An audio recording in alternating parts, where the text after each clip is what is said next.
Hello everyone, this is Jade Noble back at again with another video. Today I'd like to talk about what I believe are the must-have coins that you should have in pretty much any coin collection. And now this will range a little bit depending on your budget. Obviously I'm going to talk about some lower end coins that I think, especially when you're starting out, should be definitely high on your priority list to get. And then once you get a little bit higher up into coin collecting, when you have a little bit more funds, some coins that I think you could definitely get into that higher end coin collecting. I want to start off with one of the coins I definitely think you should start out with, and that is the Morgan dollar. Now I have a few examples and I have even more off to the side, but you can start off with, you can start off with even a circulated Morgan dollar if you just want to start off.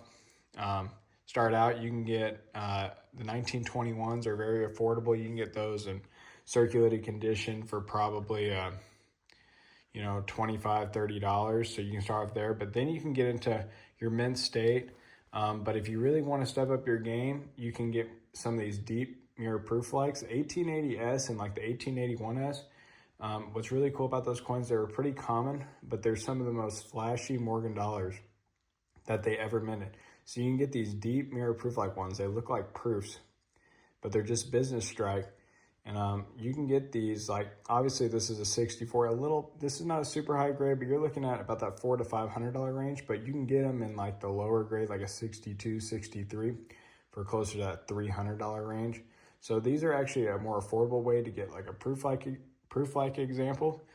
And then if you want to really step up your game on the Morgan dollars, you can get into like a proof Morgan if you really have good funds. But I think one of the best Morgans that you should definitely look out for are the Carson City Morgan dollars.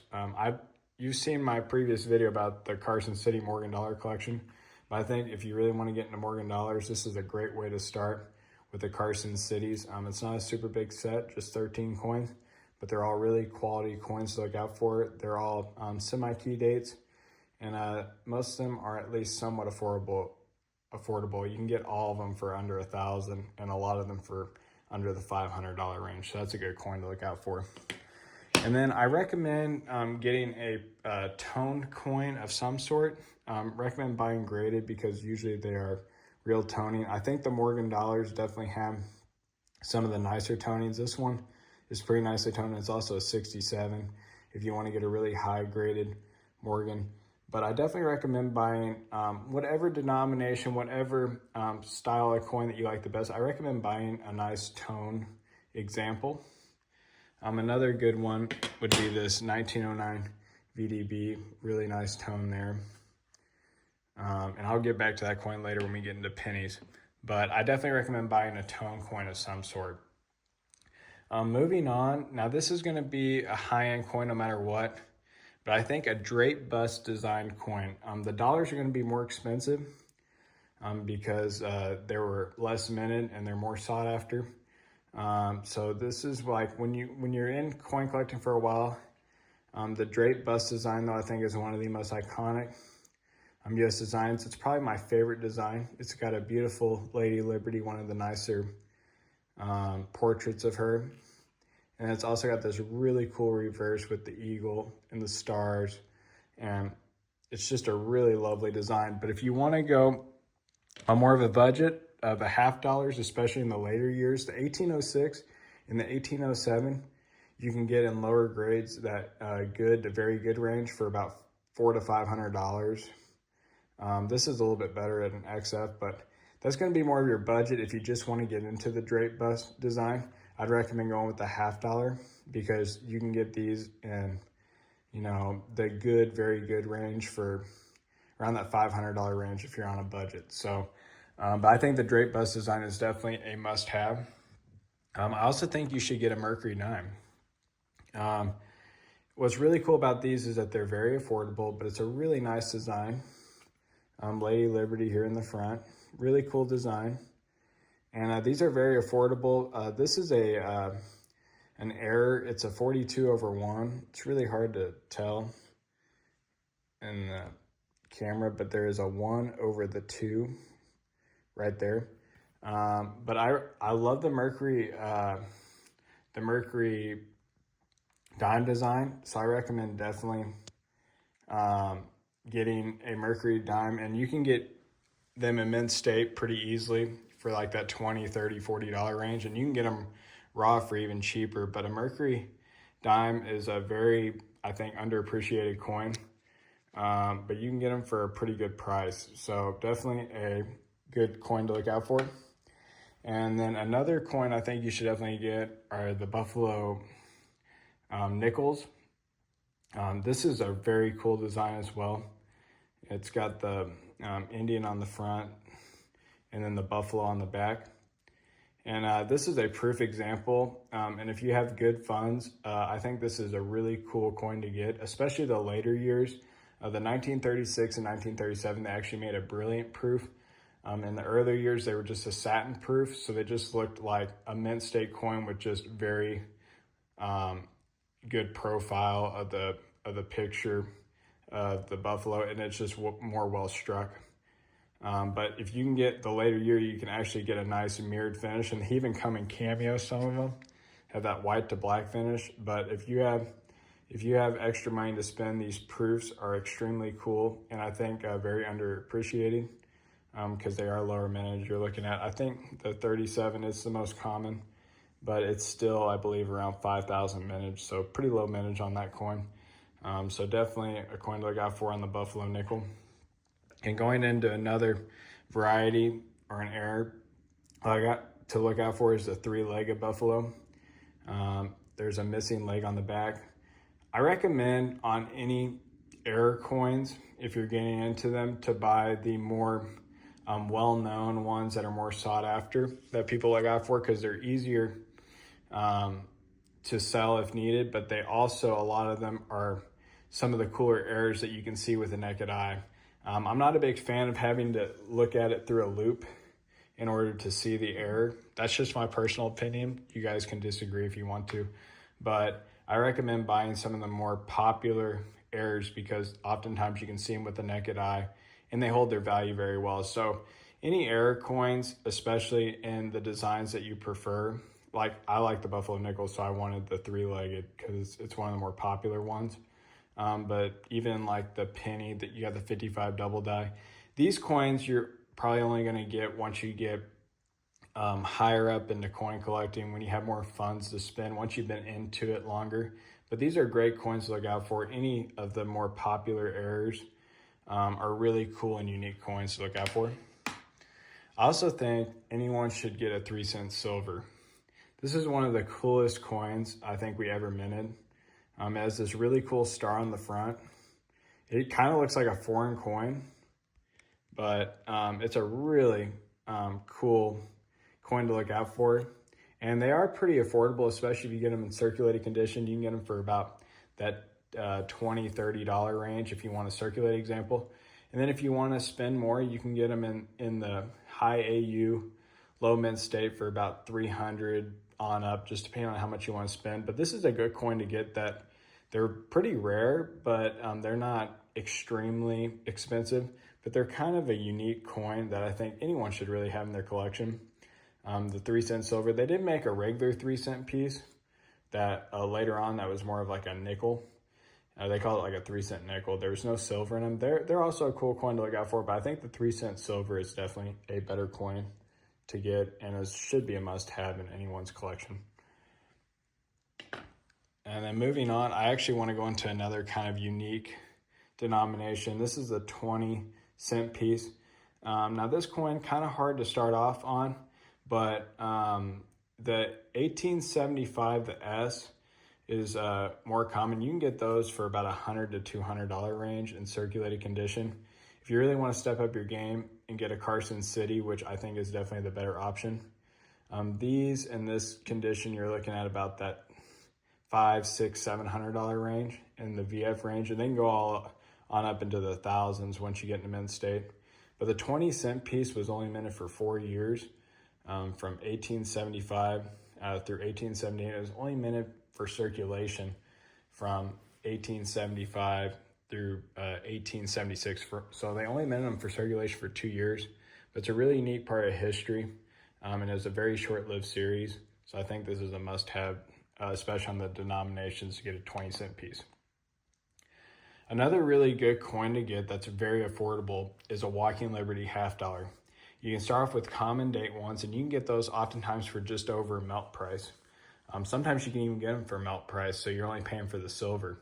But if you want to step up your game a little bit, you can get some of the better date ones. And this is a 1938D, which is actually a better date. I can't remember what the mintage on this coin is, but it is one of the lower minute coins. But these coins are actually pretty affordable, even in a nice, this is an XF40, so not an extremely nice grade, but this is a pretty attractive coin.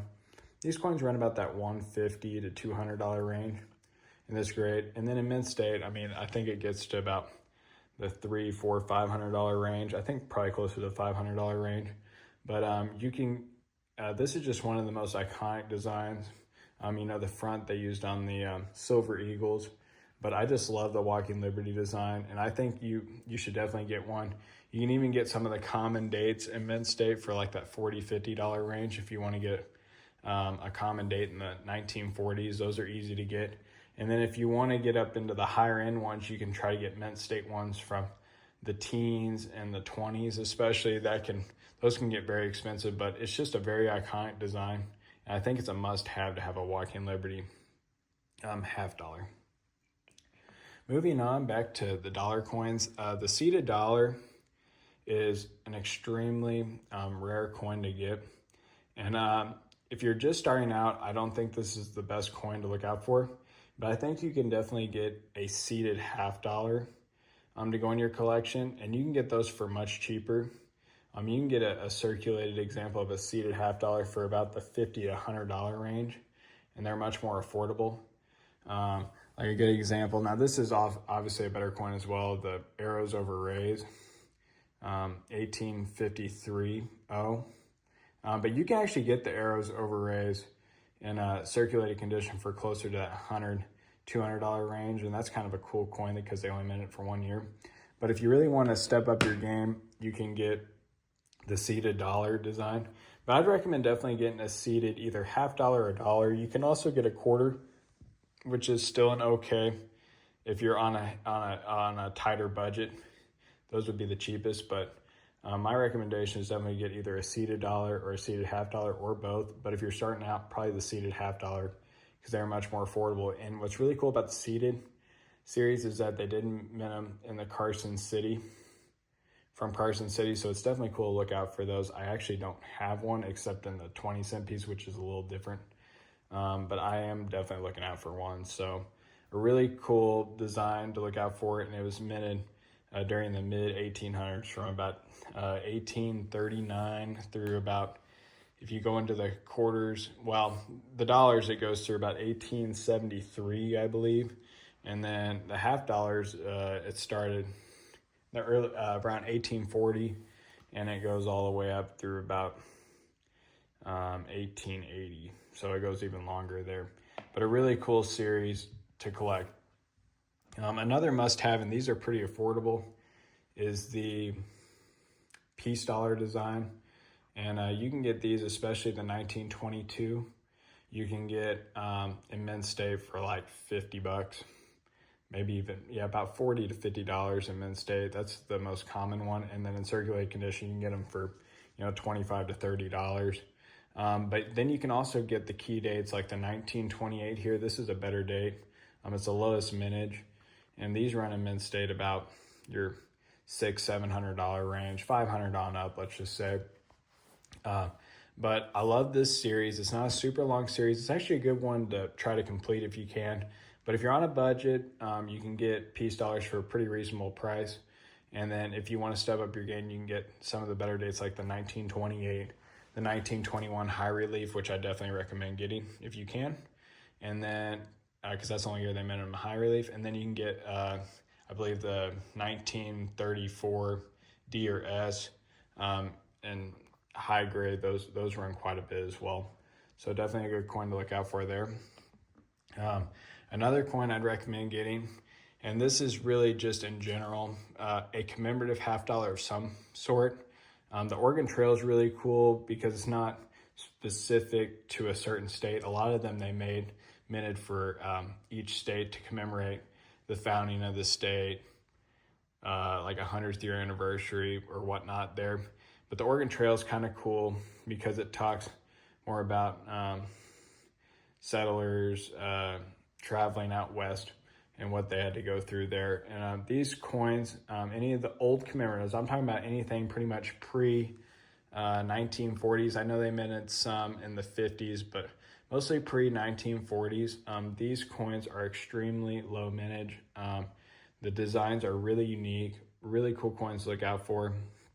And they just really show great artwork, and really they're a great way to show our history.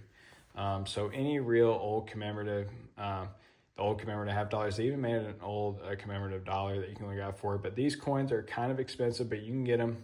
Some of the easier ones to get, you can get for $100 or less in circulated condition. So really good coins to look out for. And then moving on to the Lincoln cent.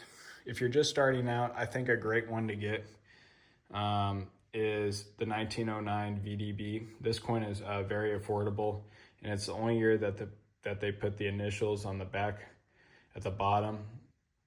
VDB, that was the initials of the engraver who designed the coin. But these coins are very affordable, even in mint state.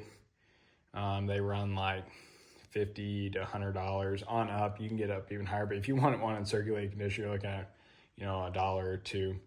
But they were pretty readily available, but a really cool coin to look out for.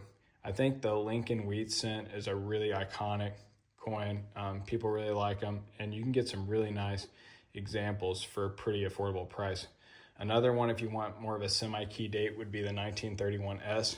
A lot of people don't know about that one, but they had under a million minted. I think it's about 877,000 on that coin, and they are very affordable. You can get one in circulated condition for well under $100. So a good coin to look out for. If you want to step up your game on the Lincoln cents, you can get the 1909S VDB. This is the key date. They're very low mintage, I believe like 400,000, and it's from the San Francisco Mint, which will be located right there underneath the 1909, and the VDB initials on the back. A key date in the series, these run about $1,000 on up. Surprisingly though, in mint state, you can get them for about $2,000 to $3,000. So you can get one in really nice grade for not a super large amount over the circulated ones. But if you want to step up your game, if you have the funds, really cool coin to look out for. And then lastly, if you really want to step up your game on an iconic error, it'd be the 1955 double die Averse. These coins run about $2,000 on up, but it's got one of the strongest double dies they ever minted. So a really good coin to look out for there. Please leave comments below on what other coins you would think would be a must-have. These are just some of the more iconic designs and coins I think anyone should be collecting in their collection. I hope you all enjoyed this video, and I'll talk to you again soon. Thanks. Bye.